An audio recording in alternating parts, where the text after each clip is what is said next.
They didn't divorce me because they stopped loving me. They divorced me to replace me with someone who was more acceptable. Ethan Winslow's engagement party, heir to America's oldest fashion dynasty, unfolded like a high-budget spectacle: white dress, diamond ring, and Charlotte Hartwell, blonde, pedigreed, smiling sweetly beside her future in-laws. I, Naomi Winslow, the woman who helped rebuild Winslow Look after the 2018 tax scandal, wasn't invited to that party. But I watched. Every step. They didn't leave me because I failed. They left because I wasn't white enough, wasn't elite enough to represent the Winslow name. To them, I was a failed PR experiment, a blemish that could be erased with a couture wedding gown. But Winslow Look forgot one thing. I hold the rights to that name, and the plan to take everything back began that very night. They once called me a modern-day Cinderella, a black girl from modest beginnings, stepping into luxury through love and talent. The press painted me as a symbol of class transcendence. Naomi Winslow, the bold choice of a rising magnate. On our wedding day, I wore an ivory satin gown I designed myself.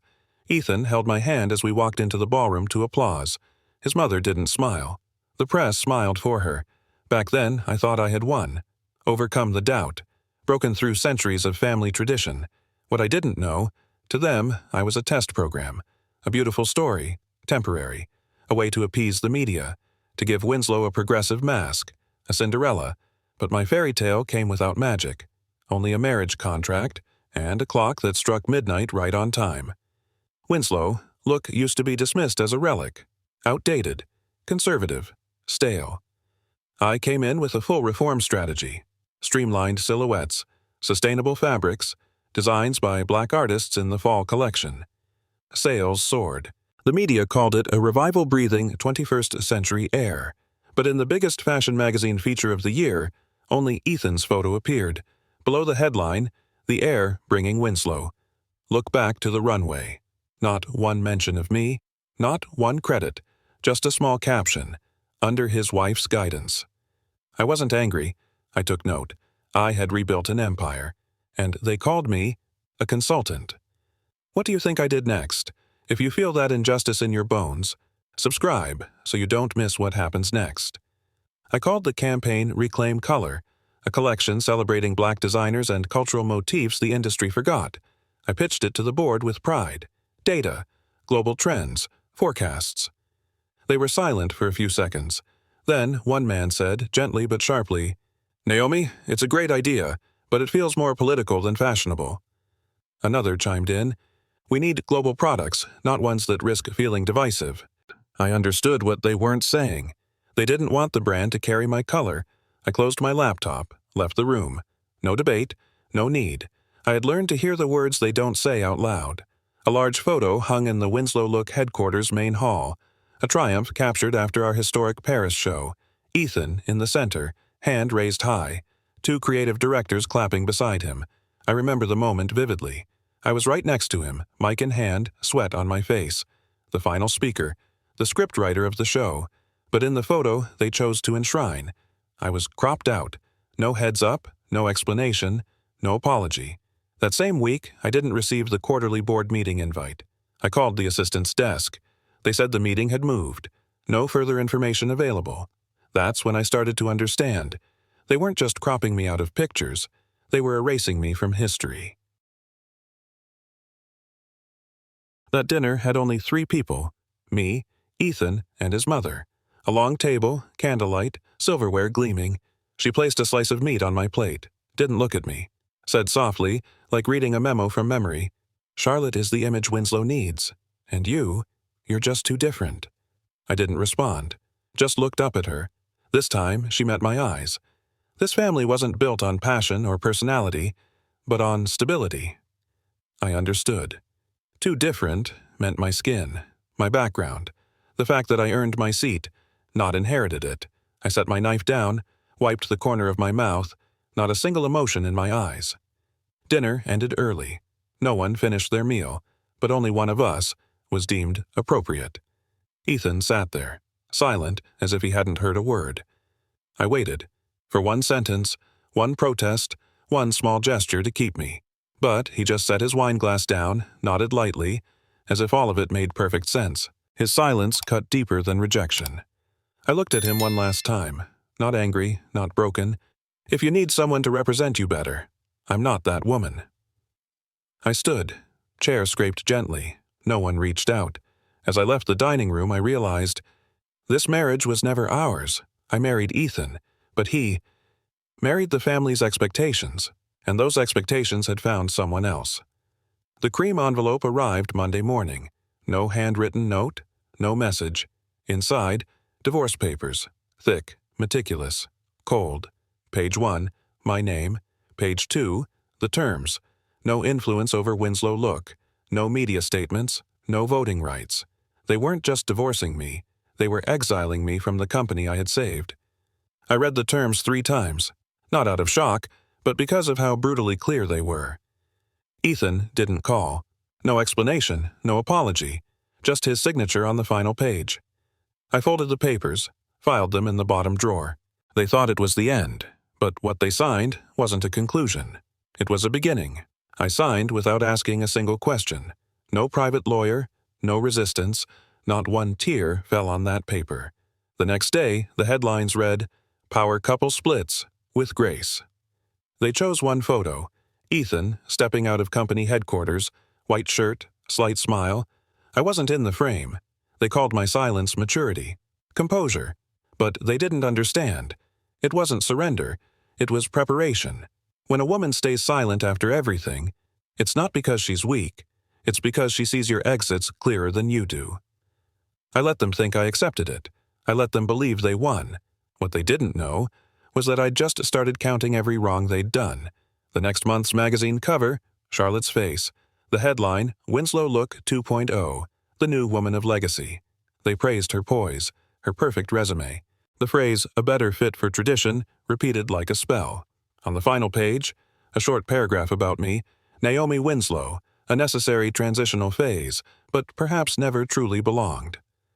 Once I'd been the one who modernized their brand.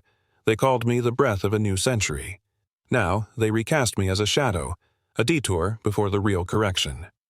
I had once led them out of stagnation, but because I didn't walk their worn path, they erased my name from the map. And the press? Just a microphone in the hand of whoever gets to rewrite the story. I saw the perfume I had once created, back on the shelves. Same bottle, same formula, but my name erased from the credits. In the new brochure, NW Concept had been replaced with Winslow Team Initiative. On the website, the Shape of Us campaign, an idea I'd written over 3 sleepless nights, now listed Charlotte as the creator. No notice, no email, not even a thank you. They didn't just strip me of a title, they tried to erase the memory of me. So I went back, pulled every old file, every pitch deck, every scribbled note they thought had been forgotten. And with each fingerprint I found of my own, it became clear. They didn't just want me gone. They wanted me to have never existed. If it were you, would you stay silent or speak up? Leave your answer in the comments. I want to know what you'd choose. The email arrived at midnight. No subject, no signature, just one attachment. Internal policy, draft, v4.pdf. I opened it, read slowly, then read again. A long list of names, Black employees in the company, each one with internal notes beside it. Lacks leadership potential. Not aligned with brand vision. Limited in representation. At the bottom, a bolded statement. Not recommended for promotion or brand-facing roles. They called it a draft, but it read like a verdict. I scrolled to the final page. My name was there too. Short and clear, resolved, no longer affiliated. At that moment, I wasn't angry anymore. I saw the truth with clarity. I wasn't removed because I wasn't good enough. I was removed because I was never meant to win. I sent every document to Marcus, my brother, a corporate attorney. We met at a quiet cafe on the corner. He read every page without interrupting, without asking.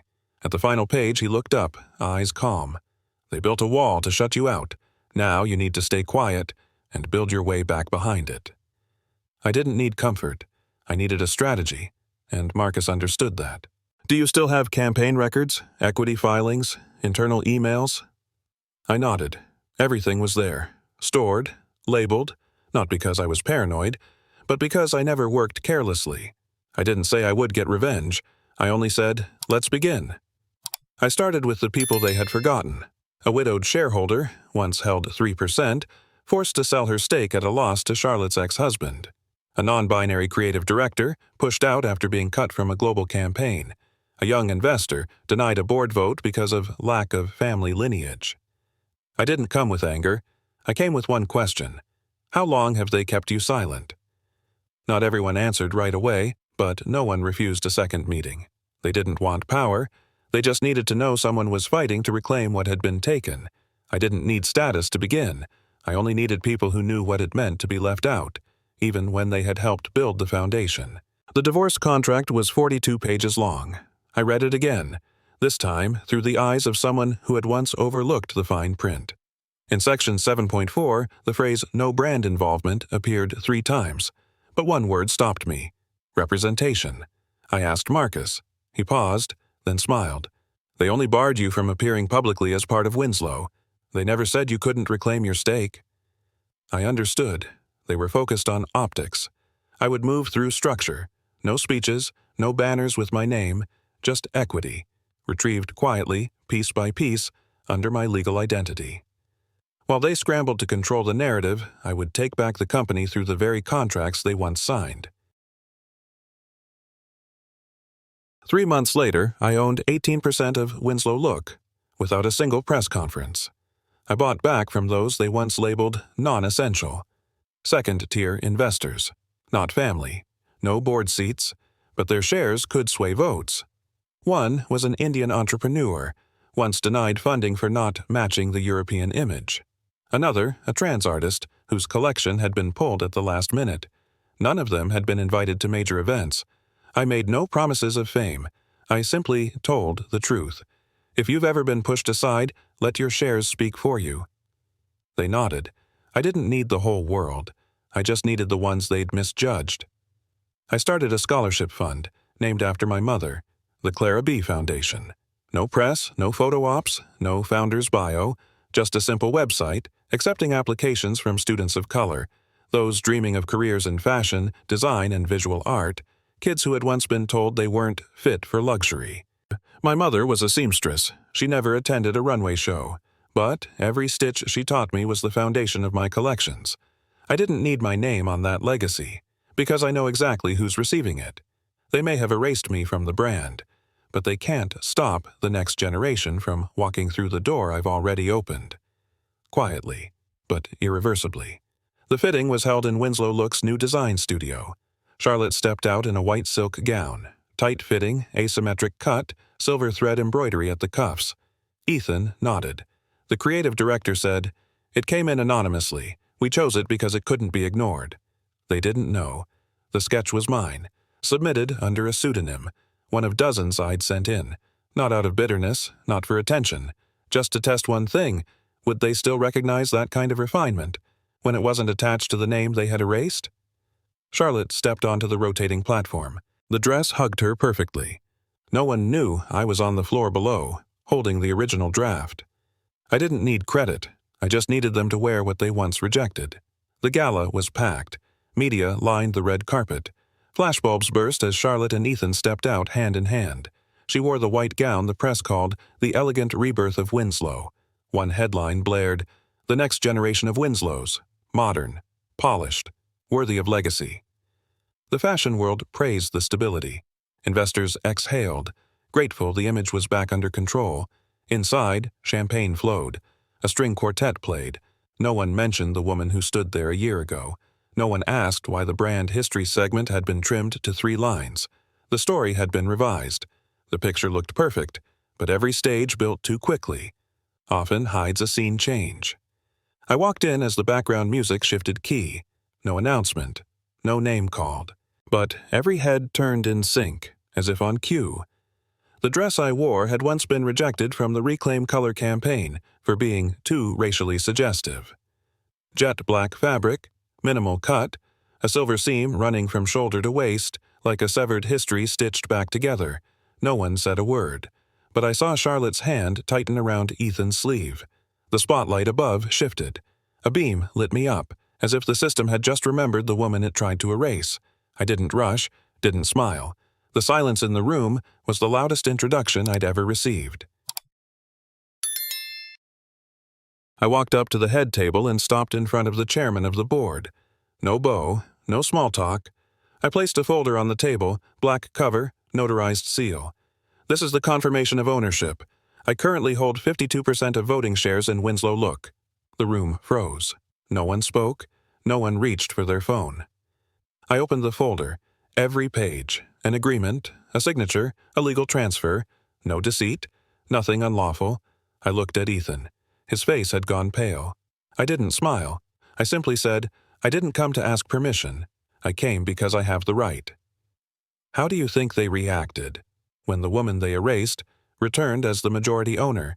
Comment below. Would you stay silent or stand like Naomi? No one stopped me. No one stood up.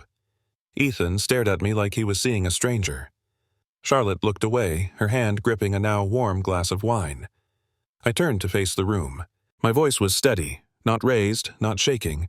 I didn't come to ruin your celebration. A pause. Then, I only came to reclaim what's mine. No applause, no objections. Just a heavy silence, the kind that confirms what everyone already knows. What I took back tonight was never truly theirs. I didn't need their validation. I only needed them to remember. I never disappeared. I was waiting for the right moment to return. I placed a second folder on the table. White cover, bold title, Looks Reclaimed. No more Winslow Look, no more of them. Starting today, this brand will carry a new name, one for those who were pushed aside for not being the right fit.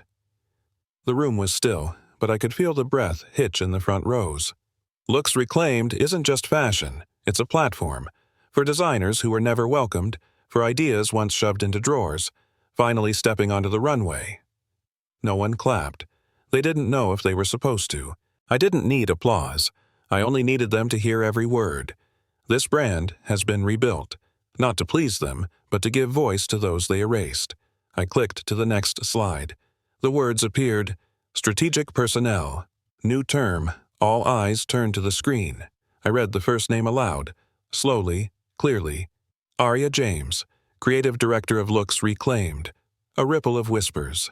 Some faces didn't hide their shock. Aria stepped out from backstage. Raw denim dress, natural curls, eyes calm and unflinching. 3 years ago, she applied for a scholarship funded by Winslow Look and was rejected for lacking brand spirit. Today, she stood here, no permission needed. I looked at her, said nothing. Because when a black woman takes a decision-making seat, it's not just a title. It's an answer. Ethan stepped down from the head table just as I ended my speech. I saw him from the corner of my eye, walking fast, hand slightly raised, as if about to call my name.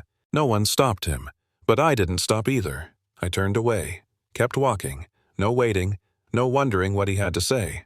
Once I had waited, for a defense, a gesture, a reason to stay, and he stayed silent. Now, silence was my choice, not to avoid, but to end it exactly where he abandoned it, by never looking back.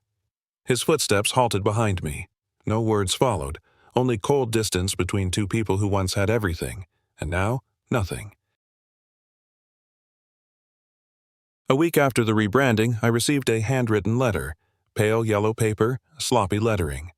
It was from Lonnie, age 8, living in Harlem. I saw your video. My mom played it over and over.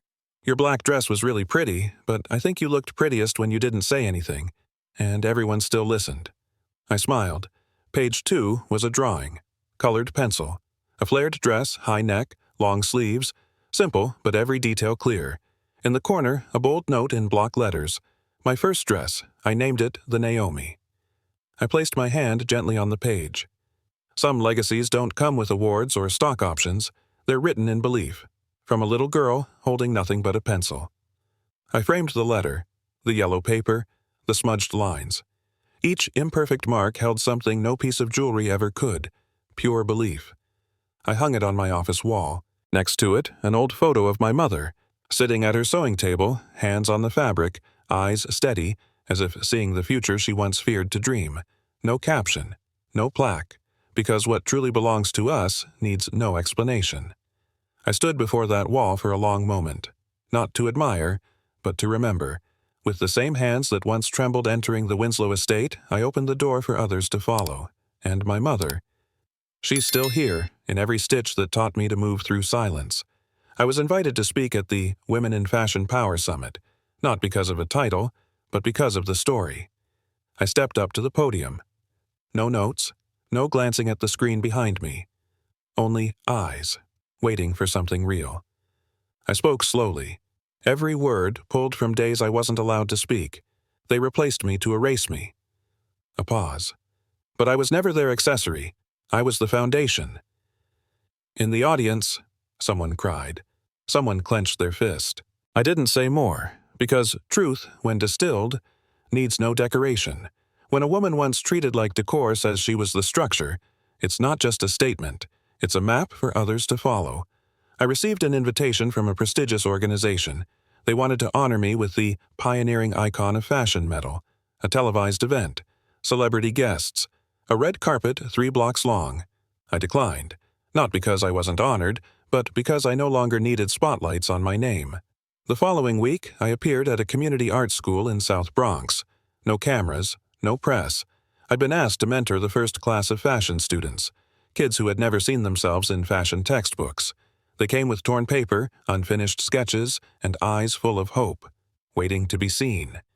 I chose this place, because fame fades, but the next generation, that's what lasts forever. The classroom had mostly emptied.